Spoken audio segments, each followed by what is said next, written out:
राधे राधे, जय श्री कृष्ण। दोस्तों, देवउठनी एकादशी पढ़े सुने ये पौराणिक व्रत कथा। एक राजा के राज्य में सभी लोग एकादशी का व्रत रखते थे। प्रजा तथा नौकर चाकरों से लेकर पशुओं तक को एकादशी के दिन अन्न नहीं दिया जाता था। एक दिन किसी दूसरे राज्य का एक व्यक्ति राजा के पास आकर बोला, महाराज कृपा करके मुझे नौकरी पर रख ले। तब राजा ने उसके सामने एक शर्त रखी कि ठीक है, रख लेते हैं, किंतु रोज तो तुम्हें खाने को सब कुछ मिलेगा, पर एकादशी को अन्न नहीं मिलेगा। उस व्यक्ति ने उस समय हाँ कर ली, पर एकादशी के दिन जब उसे फलाहार का सामान दिया गया तो वह राजा के सामने जाकर गिड़गिड़ाने लगा, महाराज इससे मेरा पेट नहीं भरेगा, मैं भूखा ही मर जाऊंगा, मुझे अन्न दे दो। राजा ने उसे शर्त की बात याद दिलाई, पर वह अन्न छोड़ने को राजी नहीं हुआ। तब राजा ने उसे आटा, दाल, चावल आदि दिए। वह नित्य की तरह नदी पर पहुंचा और स्नान कर भोजन पकाने लगा। जब भोजन बन गया तो वह भगवान को बुलाने लगा, आओ भगवान, भोजन तैयार है। उसके बुलाने पर पीताम्बर धारण किए भगवान चतुर्भुज रूप में आ पहुँचे तथा प्रेम से उसके साथ भोजन करने लगे। भोजनादि करके भगवान अंतर्धान हो गए तथा वह अपने काम पर चला गया।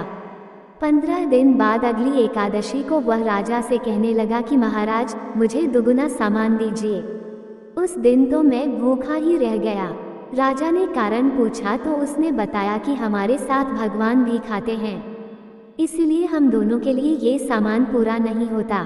ये सुनकर राजा को बड़ा आश्चर्य हुआ। वह बोला, मैं नहीं मान सकता कि भगवान तुम्हारे साथ खाते हैं। मैं तो इतना व्रत रखता हूँ, पूजा करता हूँ, पर भगवान ने मुझे कभी दर्शन नहीं दिए। राजा की बात सुनकर वह बोला, महाराज यदि विश्वास न हो तो साथ चलकर देख ले। राजा एक पेड़ के पीछे छिपकर बैठ गया। उस व्यक्ति ने भोजन बनाया तथा भगवान को शाम तक पुकारता रहा, परंतु भगवान न आए। अंत में उसने कहा, हे भगवान, यदि आप नहीं आए तो मैं नदी में कूदकर प्राण त्याग दूंगा। लेकिन भगवान नहीं आए। तब वह प्राण त्यागने के उद्देश्य से नदी की तरफ बढ़ा।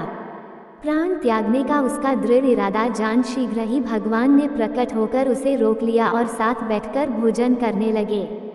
खा पीकर वे उसे अपने विमान में बिठाकर अपने धाम ले गए।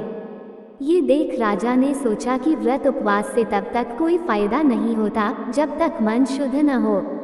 इससे राजा को ज्ञान मिला। वह भी मन से व्रत उपवास करने लगा और अंत में स्वर्ग को प्राप्त हुआ। देवउठनी एकादशी कथा -2। एक राजा था, उसके राज्य में प्रजा सुखी थी।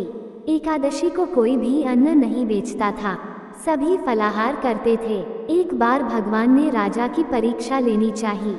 भगवान ने एक सुंदरी का रूप धारण किया तथा सड़क पर बैठ गए। तभी राजा उधर से निकला और सुंदरी को देख चकित रह गया। उसने पूछा, हे सुंदरी, तुम कौन हो और इस तरह यहाँ क्यों बैठी हो? तब सुंदर स्त्री बने भगवान बोले, मैं निराश्रिता हूँ, नगर में मेरा कोई जाना पहचाना नहीं है, किससे सहायता मांगूं? राजा उसके रूप पर मोहित हो गया था। वह बोला, तुम मेरे महल में चलकर मेरी रानी बनकर रहो। सुंदरी बोली, मैं तुम्हारी बात मानूंगी, पर तुम्हें राज्य का अधिकार मुझे सौंपना होगा। राज्य पर मेरा पूर्ण अधिकार होगा। मैं जो भी बनाऊंगी तुम्हें खाना होगा। राजा उसके रूप पर मोहित था, अतः उसकी सभी शर्तें स्वीकार कर लीं। अगले दिन एकादशी थी। रानी ने हुक्म दिया कि बाजारों में अन्य दिनों की तरह अन्न बेचा जाए।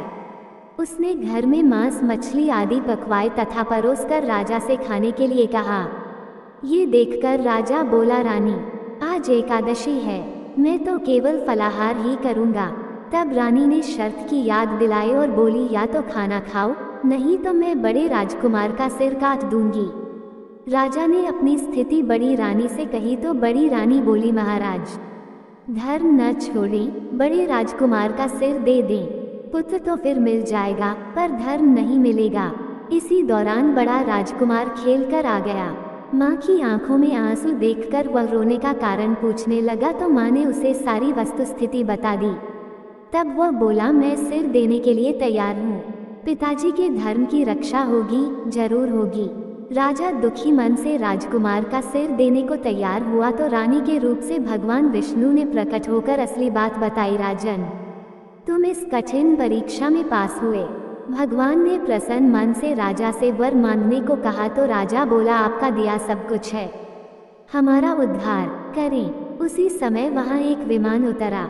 राजा ने अपना राज्य पुत्र को सौंप दिया और विमान में बैठकर परम धाम को चला गया। दोस्तों, ये थी आज की कथा। आपको हमारी वीडियो अच्छी लगी हो तो वीडियो को लाइक करें, चैनल को सब्सक्राइब करें, कमेंट में